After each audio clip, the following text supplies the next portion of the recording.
అంటే చాలామంది ఏం చేస్తారంటే హస్బెండ్ తన ఇన్కమ్‌ని భార్య అకౌంట్‌లో వేసి, భార్య పేరు మీదుగా చెక్ ఇచ్చి, భార్య పేరు మీదుగా లావాదేవీ చేశారు.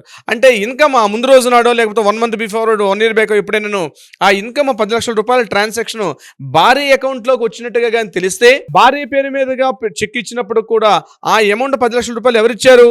అంటే భర్త ఆ భార్యతులుగా అమౌంట్ ఇచ్చారు కాబట్టి అది భర్త యొక్క ప్రాపర్టీ కొనుక్కున్నట్టుగా వస్తుంది తప్ప అది హుహు. భార్య కొనుక్కున్నట్టుగా రాదని చెప్పి అలహాబాద్ హైకోర్టు ఇచ్చిన జడ్జిమెంట్ ఇదనమాట. అంటే భార్య హౌస్ వైఫ్గా ఉంది, భార్యకి ఎటువంటి ఆదాయ మార్గాలు లేదు, భార్య ఏమీ జాబ్ చేయట్లేదు, ఒక బిజినెస్ చేయట్లేదు, వ్యాపారం చేయట్లేదు, ఏమీ చేయట్లేదు భార్య, జస్ట్ సీజన్ హౌస్ వైఫ్. కానీ ఆమె పేరు మీదుగా ప్రాపర్టీ ఉంటే బినామీ చట్టాలుగా కూడా హక్కులు వచ్చి ఎంటర్ అయ్యే అవకాశం కూడా ఉంటుంది.